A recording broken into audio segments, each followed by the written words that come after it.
when it comes to emailer design, you don't have to reinvent the wheel.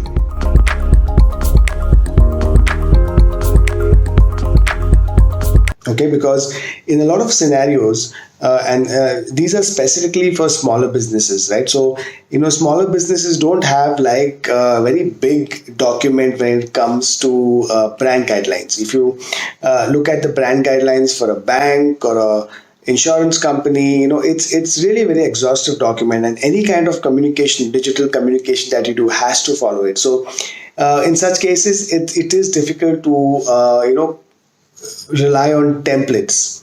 But when it comes to smaller businesses who really don't have, where there is very little hassle of using certain specific brand guidelines, you can and you should use templates which are there, which are freely available or at a very minimal cost, and then customize them to suit the small business. The case study here is for a small gym called Nitrro, and you have to do the emailer design for them. Now, the first step is to really go to this. We have put out a link. This is a very nice repository of emailer designs, very well categorized according to the industry and the kind of designs. For example, welcome mailers or things like that.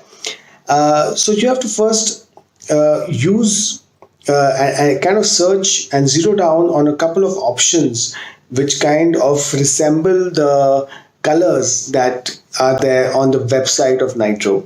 If you don't get something which resemble the colors, then look for something which you think should be there in the layout of the mailer that you plan to send. Right? And after you've made your selection, then you have to customize it based on what you actually want to send. Right? So these are the 3 steps, and that's how you would have to go about it.